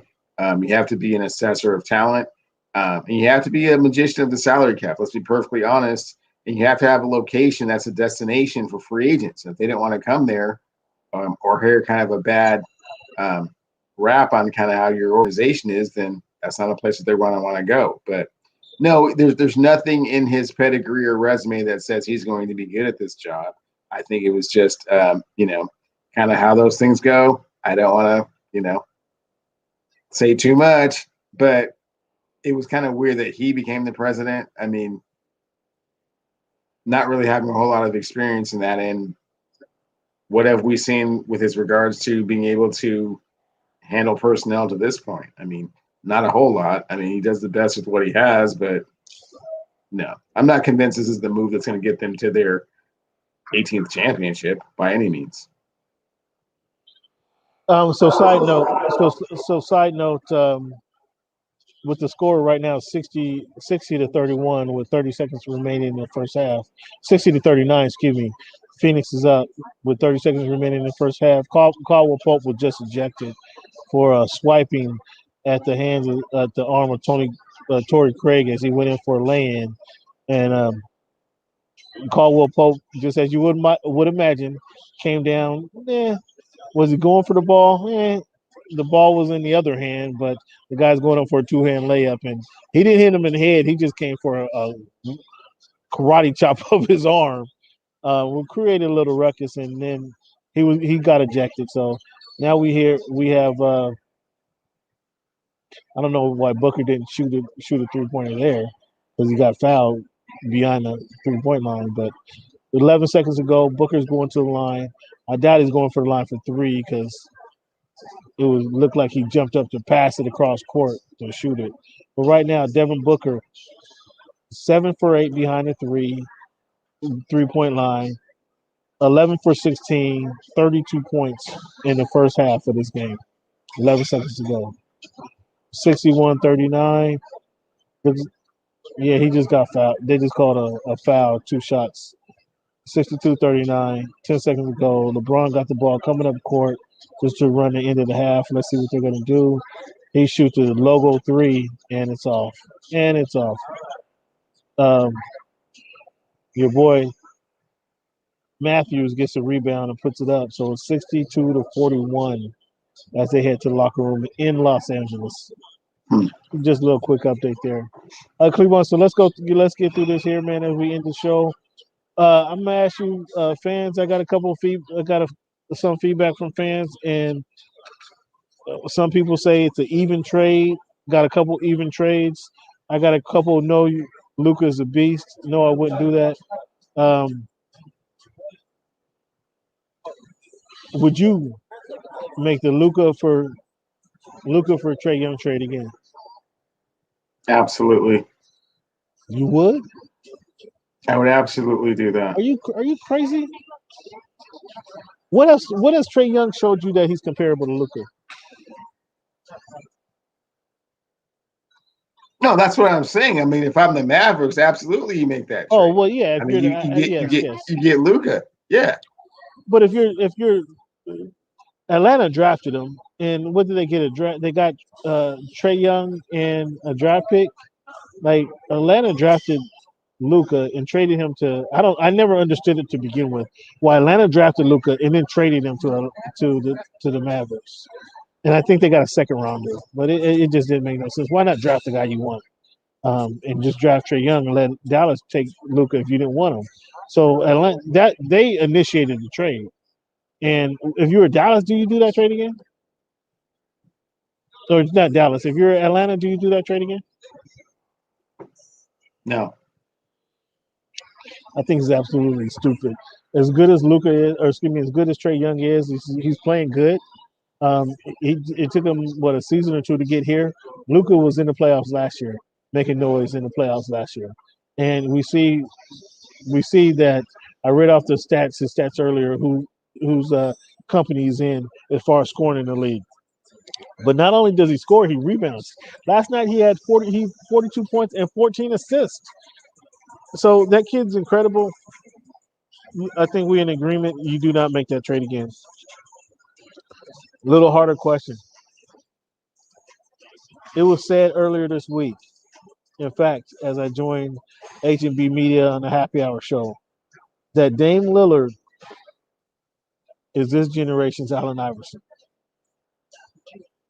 Agree or disagree? Agree. Agree to that. I agree to that. I would rather have Logo Lillard, man. I mean, to be perfectly honest with you.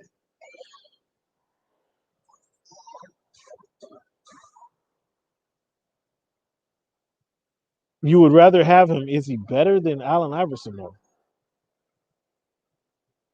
You saw him last night, man. Or a couple nights ago. Man. Yeah. He had 55. Yeah, 50, man. 55 and 10, yeah. Yeah. Yeah. Okay. So when you say Allen is going to attack you. He's got the handles, and I mean he's fearless, but he does not have the skill set that Logo Lillard has, man.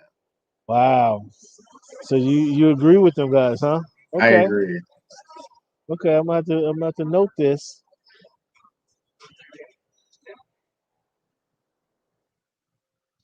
He says yes. Okay.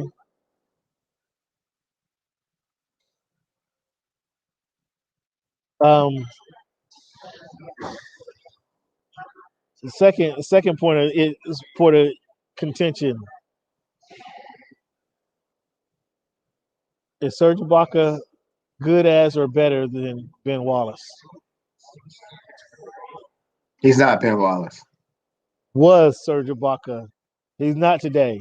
Was Serge Ibaka good as or better than Ben Wallace? You know, I had this argument when he made the Hall of Fame. Serge Ibaka has not been a 4-time Defensive Player of the Year. Leave it at that. They have the same amount of championships. Serge might have a 4-time Defensive Player of the Year. I battled about this for 2 days. I think Serge has whether Ben Wallace is a Hall of Famer or not, but I am not going to battle with you about whether he's better than Serge Ibaka. Is he a Hall of Famer? I said no. Okay, but he made it clearly.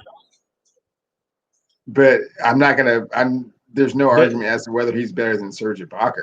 They have That's they not hard. have the That's same not they hard. have the same amount of championships, and if blocks is all you're going to give me, I think Serge averages more blocks per game Blocks, than rebounds, 4-time Defensive Player of the Year, All NBA.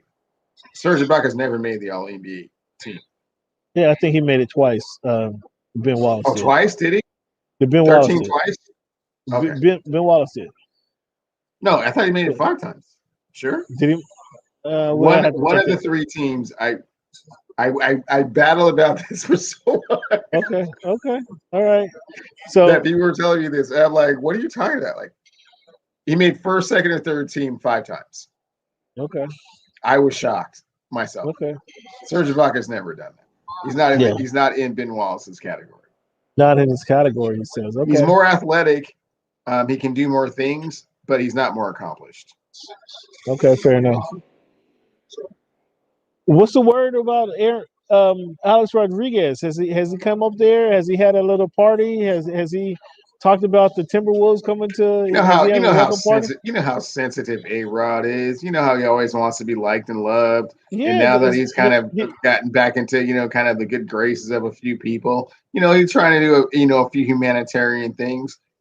Lots of people have said they want to bring a franchise to Seattle, but I mean, Seattle, he can't bring a team to Seattle because this is one of the markets that they want for a new franchise because they want to make all of their ownership whole again for all the money that they've lost. So 2 brand new teams have to come into the league.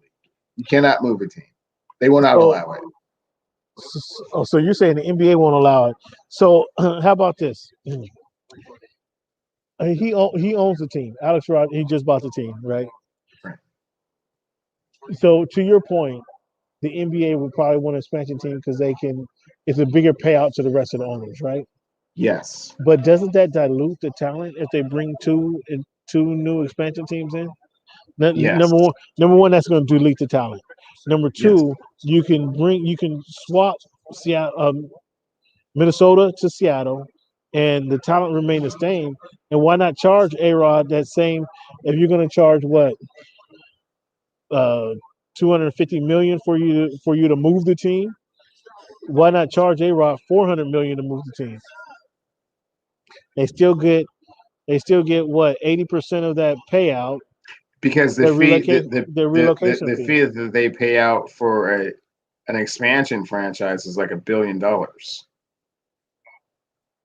But is it wise?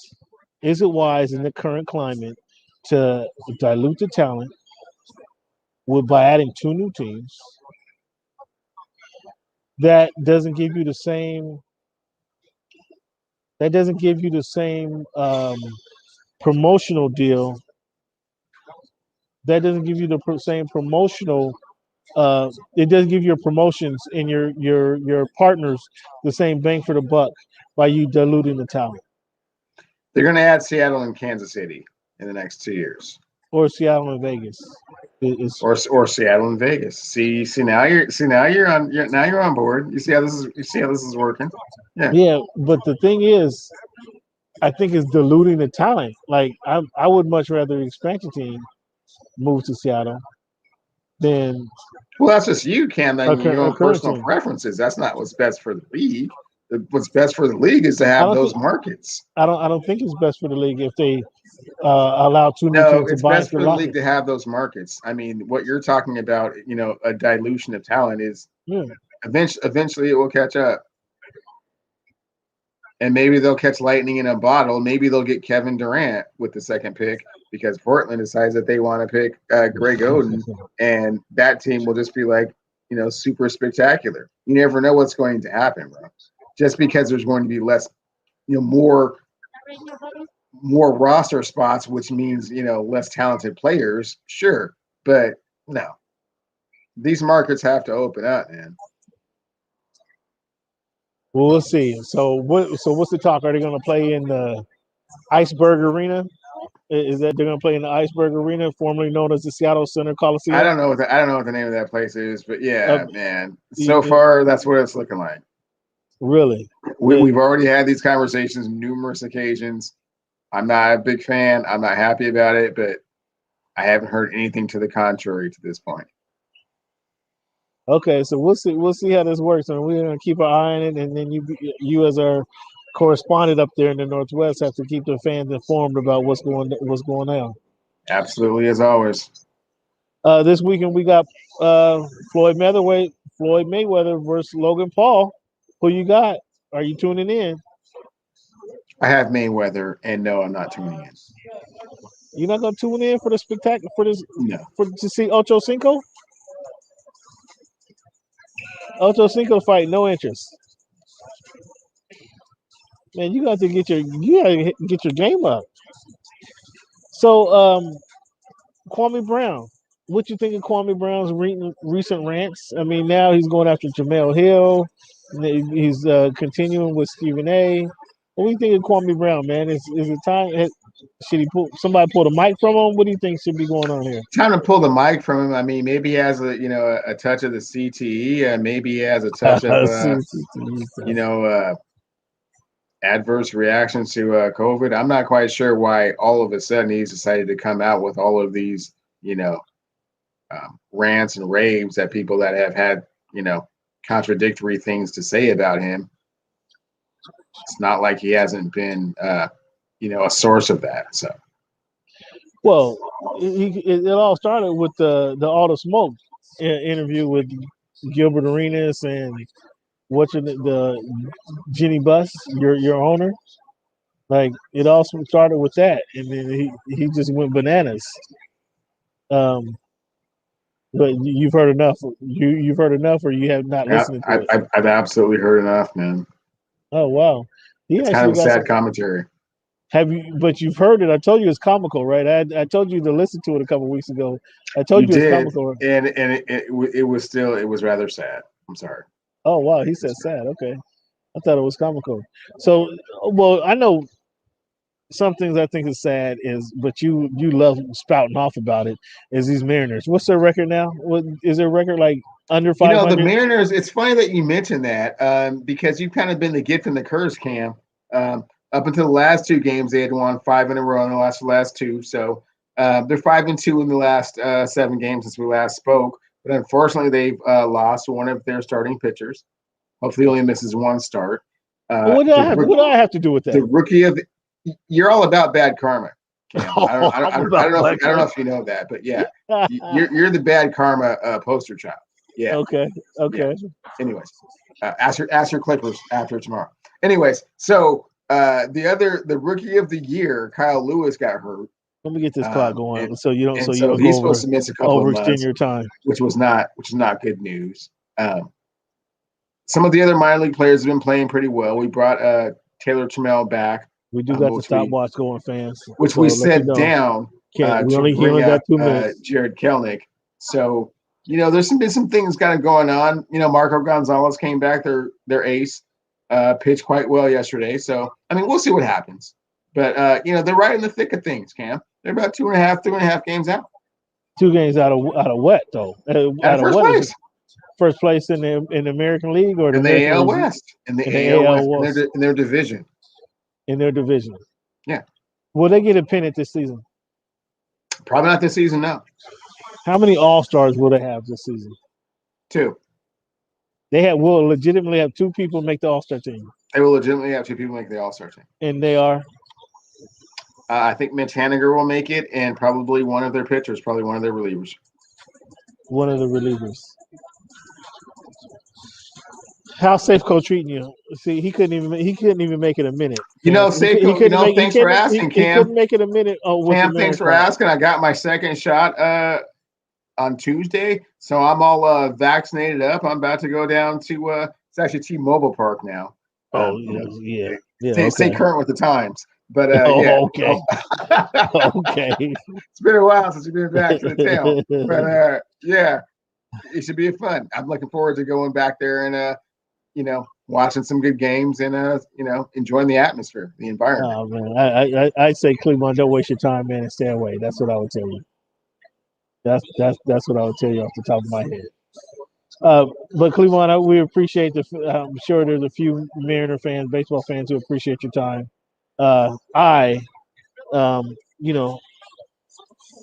hate that you waste your time going there, and that you get yourself beat up, expecting something out of those Mariner squads that they don't give you, man.